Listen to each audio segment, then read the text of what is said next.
भगवान बुद्ध आणि त्यांचा धम्म.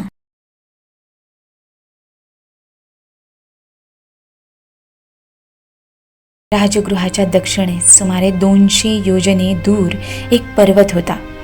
या पर्वतात एक घोर आणि निर्जन अशी दरी होती आणि तिच्यातून दक्षिण भारताकडे जाणारा एक रस्ता होता. 500 दरोडेखोर या ठिकाणी राहत असत. भगवंतांनी त्याच्याकडे जाण्याचे ठरविले. आपल्या निश्चयानुसार त्यांनी श्रीमंत माणसाचा वेश धारण केला. लूट करण्याची अशी संधी आपल्याला कधी मिळाली नव्हती. चला जल्दी करून आपण त्याला पकडूया. धर्मोपदेश एकाग्रतेने ऐकण्याने जी प्रज्ञा जागृत होते त्यानेच ह्या अश्रद्धा व संदेहाच्या जखमा भरून येऊ शकतात. आणि सर्वात अधिक पुण्य संपादिले आहे तोच या पदवीला पात्र ठरतो. हे ऐकल्यावर त्या दरोडेखोरांना आपल्या दुष्ट जीवनाचा पश्चात्ताप झाला. तृतीय खंड. भगवान बुद्धाने काय शिकविले. भाग पहिला. धम्मामध्ये बुद्धाचे स्थान. भगवान बुद्धाने आपल्या धम्मात स्वतःसाठी विशेष स्थान राखलेले नाही. ख्रिस्त हा स्वतःला ख्रिश्चन धर्माचा प्रणेता मानित असे. शिवाय तो आपणाला देवपुत्र मानित असे. माणसाने ख्रिस्त हा देवपुत्र आहे असे जोपर्यंत मानले नाही तोपर्यंत त्याला मुक्ती नाही अशी ख्रिस्ताची अट होती. अशा रीतीने ख्रिस्ताने ख्रिस्ती धर्मीयांची मुक्ती ख्रिस्ताला प्रणेता व देवपुत्र मानण्यावर अवलंबून ठेवल्याने त्याने ख्रिस्ती धर्मात स्वतःसाठी विशेष स्थान निर्माण केले.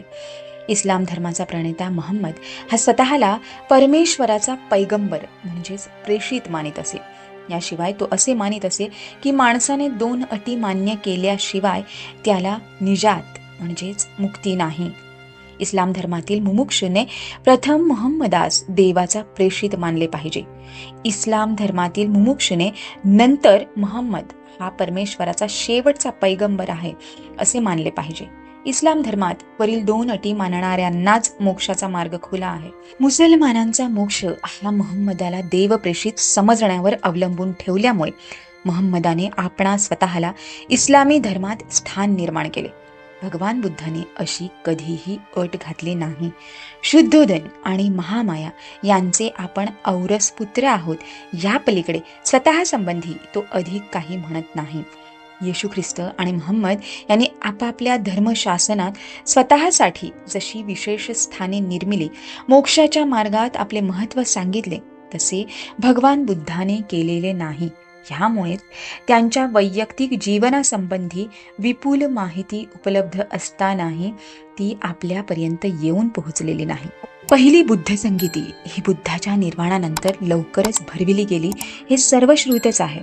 या संगीतीच्या अध्यक्षस्थानी काश्यप हा होता आणि त्यावेळी बुद्धाच्या कपिलवस्तूचेच रहिवासी आणि ज्यांनी त्याच्याबरोबर त्याच्या निर्वाण काळापर्यंत परिभ्रमण केले ते आनंद आणि उपाली त्या संगीतीला उपस्थित होते. परंतु अध्यक्ष काश्यपाने काय केले?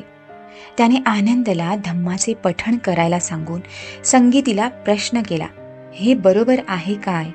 ज्या वेळी संगीती होकारात्मक उत्तर देई त्यावेळी काश्यप त्या प्रश्नावर अधिक चर्चा होऊ न देता तो प्रश्न तिथेच संपवी.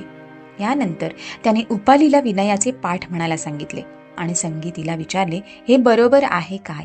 संगीतीने होकारात्मक उत्तर देताच त्या प्रश्नावर अधिक चर्चा न वाढविता अध्यक्ष काश्यप तो प्रश्न तिथेच संपवी.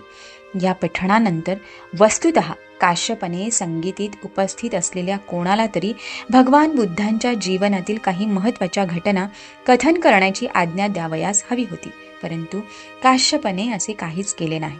त्याने असा विचार केला असावा की संघाला आपण विचारलेल्या केवळ 2 प्रश्नांशीच कर्तव्य आहे. काश्यपाने भगवान बुद्धाच्या जीवनातील प्रमुख घटनांचे संकलन केले असते तर आज आपणाला भगवान बुद्धाचे संपूर्ण चरित्र उपलब्ध झाले असते. भगवान बुद्धाच्या जीवनातील घटनांचे संकलन करण्याचे काश्यपाला का सुचले नसावे? केवळ उपेक्षा हे त्याचे उत्तर होऊ शकत नाही. याचे उत्तर म्हणजे भगवान बुद्धाने आपल्या धम्मशासनात आपणा स्वतःसाठी विशेष स्थान निर्मिलेले नाही हेच होय. भगवान बुद्ध आणि त्याचा धम्म या 2 अगदी अलग गोष्टी होत. भगवान बुद्ध स्वतःला आपल्या धम्मशासनापासून अलग मानित असे याचे दुसरे उदाहरण म्हणजे आपला उत्तराधिकारी नेमण्यास त्याने दिलेला नकार. 2-3 वेळेला त्याच्या अनुयायांनी त्याच्या पश्चात अधिकार ज्याने चालवायचा त्याचा निर्देश करण्याची विनंती केली आणि प्रत्येक वेळी भगवान बुद्धाने तसे करण्याचे नाकारले. धम्म हाच आपला स्वतःचा उत्तराधिकारी असे त्याचे प्रत्येक वेळी उत्तर होते. धम्म हा स्वतःच्या अंगच्या सामर्थ्यानेच जगला पाहिजे, त्याच्या मागील माणसांच्या सत्तेने नव्हे. ज्या धम्माला जगायला पाठीमागे माणसांच्या सत्तेचे बळ लागते तो धम्मच नव्हे. धम्माची सत्ता चालवयास प्रत्येक वेळी संस्थापकाचे नाव घेणे आवश्यक भासत असेल तर तो धम्मच नव्हे. धम्म आणि त्यातील आपले स्थान या संबंधी भगवान बुद्धाचा दृष्टिकोन अशा प्रकारचा होता. बुद्धाने मोक्षदानाचे आश्वासन दिले नाही. तो म्हणे, मी मार्गदाता आहे, मोक्षदाता नव्हे. बहुतेक धर्म हे साक्षात्कारी धर्म म्हणून वर्णिले जातात, परंतु भगवान बुद्धाचा धम्म हा साक्षात्कार नव्हे. साक्षात्कारी धर्म म्हणजे मी तुमचा निर्माता आहे, माझी पूजा करून आत्म्याला मोक्ष मिळवून द्या असे प्राणी मात्रास सांगणारा देवाचा संदेश. हा संदेश बहुधा एखाद्या नियुक्त व्यक्तीच्या म्हणजे प्रेषिताच्या मार्फत पाठविलेला असतो. त्या संदेशाचा प्रेषिताला साक्षात्कार झालेला असतो आणि प्रेषित लोकांना तो साक्षात्कार उघड करून सांगतो. मग त्याला धर्म असे म्हणतात. प्रेषिताचे काम म्हणजे त्याच्या धर्माशी इमान राखणाऱ्यांचा मोक्ष लाभ निश्चित करणे. धर्माशी इमान राखणाऱ्यांचा मोक्ष म्हणजे जर ते प्रेषिताला देवदूत मानित असतील आणि त्याने आणलेल्या देवाच्या आज्ञा पाळत असतील तर त्यांची नरकातील पाठवणीपासून सुटका करणे. भगवान बुद्ध आपण प्रेषित किंवा देवदूत आहोत असला अधिकार कधीच सांगत नसे आणि असे कोणी मानल्यास त्याचे खंडन करीत असे. अधिक महत्त्वाचा मुद्दा म्हणजे भगवान बुद्धाचा धम्म हा एक शोध होता आणि म्हणून जे धर्म साक्षात्कारी म्हणून समजले जातात त्यापासून तो अगदी वेगळा समजला पाहिजे. भगवान बुद्धाचा धम्म हा एक शोध आहे असे म्हणण्याचे कारण पृथ्वीवरील मानवी जीवनाच्या सखोल अभ्यासातून तो उद्भवलेला आहे. ज्या स्वाभाविक प्रवृत्तीस मनुष्य जन्म घेतो त्यांच्या क्रिया प्रक्रिया आणि इतिहास व परंपरा याच्यामुळे त्यांना मिळालेले इष्टानिष्ट वळण यांच्या संशोधनाचा परिणाम म्हणजे बुद्ध धम्म. सर्व प्रेषित मोक्षाचे आश्वासन देतात. मोक्षाचे आश्वासन न देणारा भगवान बुद्ध हाच एक गुरु आहे. मोक्षदाता आणि मार्गदाता यामध्ये त्याने विभाजक रेषा काढली आहे. एक मोक्ष देणारा आहे तर दुसरा केवळ मार्ग दाखवणारा आहे. भगवान बुद्ध हा केवळ मार्गदाता होता. मोक्ष हा ज्याचा त्याने आपल्या श्रमाने मिळवायचा आहे. आपले हे मत मोग्गलाना या ब्राह्मणाला खालील सुत्तात भगवान बुद्धाने स्पष्ट करून सांगितले आहे. एकदा भगवान श्रावस्तीत मिगार मातेच्या पूर्वाराम प्रासादात उतरले होते. नंतर मोग्गलानं हा गणक म्हणजेच हिशेब ठेवणारा ब्राह्मण तथागतांजवळ आला आणि स्नेहाने अभिवादन करून त्यांच्या बाजूला बसला. कुशलक्षेम विचारल्यावर तो गणक मोग्गलान तथागताला म्हणाला, श्रमण गौतमा, ज्याप्रमाणे माणसाला या प्रासादाचे दर्शन क्रमशः होते, पाऊल पुढे पडते, क्रमशः पुढील मार्ग दिसतो, हळूहळू पायऱ्या चढून शेवटची पायरी येते, त्याप्रमाणे आम्हा ब्राह्मणांचे शिक्षण क्रमशः घडते, म्हणजेच आमचे वेदाध्ययन घडते. श्रमण गौतमा, ज्याप्रमाणे अंकगणनेत आणि धनुर्विद्येत पायरी पायरीने प्रगती होते त्याप्रमाणे आम्हा ब्राह्मणांची आपल्या शिक्षणक्रमात क्रमशः प्रगती होते. जेव्हा आम्ही शिकवणी देतो तेव्हा शिष्याला एकी 1, दुरकी 2, तिरकी 3, चौके 4 असे 100पर्यंत पाढे शिकवतो. गौतमा, आता सांग, तुझ्या धम्मामध्ये अशाच तऱ्हेचे प्रगतिशील शिक्षण तुझ्या शिष्यांना मिळते काय? होय ब्राह्मणा, असेच मिळते. एखाद्या अश्वविद्येतील निपुण पुरुषाचे उदाहरण घेऊ. तो प्रथम जातिवंत घोडा घेऊन त्याला लगाम घालून पहिला धडा देतो. नंतर तो त्याला अधिकाधिक शिकवू लागतो. ब्राह्मण अगदी त्याप्रमाणेच तथागत शिकाऊ माणसाला हाताशी धरतात आणि त्याला पहिला पाठ असा देतात, बंधू, शीलवान हो आणि कर्तव्याच्या जाणीवेने स्वतःला संयमित कर. प्रतिमोक्षाचे नियम पाळीत जा. सदाचार संपन्न हो. शूद्र दोषातही भय आहे हे ओळखून स्वतःचे वर्तन ठेव. विनयाचे परिपालन कर. हे सर्व तो शिकल्यानंतर तथागत त्याला असा दुसरा पाठ देतात. ये श्रमणा ये, डोळ्यांनी वस्तू पाहिली असता तिच्या बाह्य देखाव्याने वा तपशिलाने भारला जाऊ नकोस. संयमरहित चक्षुरिंद्रियाने रूप ग्रहण करताना ज्या सतृष्ण वृत्ती पाण्याच्या पुराप्रमाणे माणसाच्या चित्ताला बुडवून टाकतात, त्या दुर्वृत्तींना ताब्यात ठेवण्याचा सतत प्रयत्न करीत राहा. चक्षुरिंद्रियाविषयी सावधान राहा. चक्षुरिंद्रिये संयमित ठेव. इतर इंद्रियांबाबतही असाच निग्रह कर. जेव्हा कानाने एखादा आवाज ऐकतोस, नाकाने वास घेतोस, जिभेने रुची घेतोस, शरीराने वस्तूला स्पर्श करतोस आणि ज्यावेळी तुझ्या मनाला त्या वस्तूंची जाणीव होते, त्यावेळी त्या वस्तूंच्या सामान्य दर्शनाने किंवा तपशिलाने मोहून जाऊ नकोस. शिष्यांनी असे इंद्रिय प्रभुत्व मिळविले की नंतर तथागत त्याला दुसरा असा पाठ देतात. श्रमणा ये, हात राखून खात जा.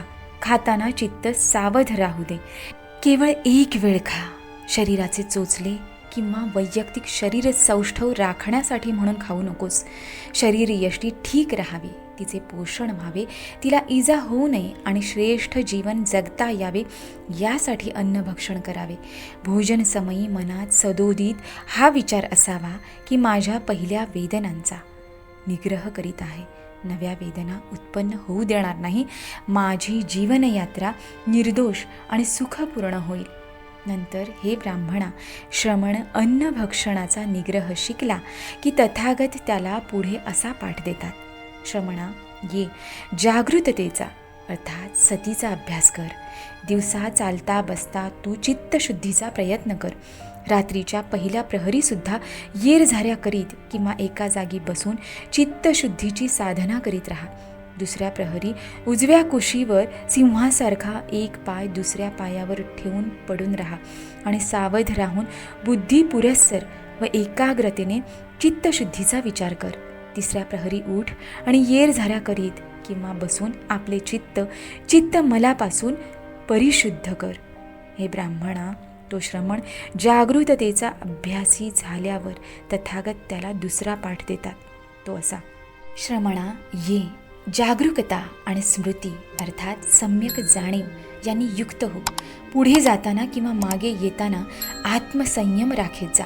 पुढे किंवा मागे पाहताना, वागताना किंवा विसावा घेताना, अंगात वस्त्रे घालताना किंवा वस्त्रे आणि भिक्षापात्र नेत असताना, खाताना, चघळताना, स्पर्श करताना, शरीर व्यापार करताना, चालताना, उभे असताना, निद्रिस्त असताना किंवा सावध असताना, बोलताना किंवा मौन धारण केलेले असताना सदैव स्मृतीयुक्त म्हणजेच जाणीवपूर्वक संयम राखीत जा. नंतर हे ब्राह्मणा, त्या शिष्याला आत्मसंयम साधता आला तर तथागत त्याला पुढील पाठ देतात. श्रमणा ये, एखादे एकांताचे स्थान शोधून, मग ते अरण्य असो, एखादा वृक्ष असो, पर्वत गुहा असो, पर्वत गुंफा असो, स्मशानस्थान असो, वनगुल्म असो, आकाशाखालील मोकळी जागा असो किंवा गवत पेंढ्यांच्या राशीजवळची जागा असो, तसे एखादे एकांत स्थान तू शोधून काढ आणि अन्नभक्षण केल्यानंतर आसन मांडी ठोकून शरीर ताठ ठेवून 4 प्रकारच्या ध्यानांचा अभ्यास कर. हे ब्राह्मणा, जे श्रवण शिष्य आहेत, ज्यांनी मनोनिग्रह अद्यापि साधलेला नाही परंतु तो तसा साधण्याची ज्यांना इच्छा आहे, त्यांना मी असे क्रमिक शिक्षण देतो. परंतु ज्यांनी अर्हतपद प्राप्त केले आहे, ज्यांनी आसवांचा नाश केला आहे, ज्यांनी आपल्या जीवनाचा उद्देश साधला आहे, जे कृतकृत्य झाले आहेत, ज्यांनी आपल्या शिरावरील भार उतरून दिला आहे, मोक्ष मिळविला आहे, ज्यांनी भवबंधनाचा उच्छेद केला आहे, प्रज्ञेने जे विमुक्त झाले आहेत, त्यांना हा अभ्यासक्रम आपले वर्तमान जीवन सुखपूर्ण आणि जागरूकतेने संयमित राखण्यास उपकारक ठरतो. तथागताचे हे भाषण ऐकून तो गणक ब्राह्मण म्हणाला, परंतु गौतमा, मला हे सांग की तुझे हे सर्व शिष्य अशा तऱ्हेची परिपूर्णता किंवा निर्वाण मिळवू शकतात काय, किंवा काहींना ते मिळविताना अपयश येते काय? ब्राह्मणा, माझ्या काही श्रावकांना असा उपदेश केला असताना आणि त्याचा त्यांनी अभ्यास केला असताना काहींना निर्वाण साधता येते आणि काहींना ते साधता येत नाही, परंतु गौतमा, याचे कारण काय? तिथे ते निर्वाण आहे, इथे हा निर्वाणाकडे जाण्याचा मार्ग आहे. इथे श्रमण गौतमासारखा थोर गुरु आहे. मग ज्यांना तू असा उपदेश केला आहेस, शिक्षण दिले आहेस, त्यांच्यापैकी काहींनाच फक्त निर्वाण साध्य व्हावे व काहींना होऊ नये, हे कसे? ब्राह्मणा, त्या प्रश्नाचे तुला मी उत्तर देतो, परंतु प्रथम माझ्या एका प्रश्नाचे तुला योग्य वाटेल तसे उत्तर द्यावे लागेल. सांग, तुला राजगृहाचा रस्ता पुरा माहीत आहे का? हो, मला तो पूर्ण माहीत आहे. बरं, मग ह्या रस्त्यासंबंधी पुरी माहिती दिली असताना एक मनुष्य चुकीचा मार्ग धरतो आणि पश्चिमेकडे चालू लागतो. नंतर दुसरा मनुष्य येतो, तो मार्गनिर्देशासंबंधी तुला विनंती करतो. तू त्याला त्याच सूचना करतोस. तो तुझ्या सूचनेप्रमाणे वागतो आणि सुरक्षितपणे राजगृहाला जाऊन पोहोचतो. ब्राह्मण बोलू लागला, त्याला मी काय करणार? फक्त मार्ग दाखविणे हे माझे काम आहे. ब्राह्मणा, मग मी काय करतो हे तू ताडले असशीलच. तथागत फक्त मार्गच दाखवतो. या सूत्रावरून स्पष्ट होते की बुद्ध हा मोक्षाची आश्वासने देत नाही, तो फक्त मार्ग दाखवतो. आणि मोक्ष म्हणजे काय? मोहम्मद आणि येशू ख्रिस्त यांच्या शिकवणुकीत मोक्ष म्हणजे प्रेषिताच्या मध्यस्थीने नरकात जाण्यापासून जीवांना वाचवणे. भगवान बुद्धाच्या शिकवणुकीप्रमाणे मोक्ष म्हणजे निर्वाण, आणि निर्वाण म्हणजे राग लोभादी विकारांचा निग्रह. अशा धर्मात मोक्षाचे वचनबद्ध आश्वासन कसे मिळणार?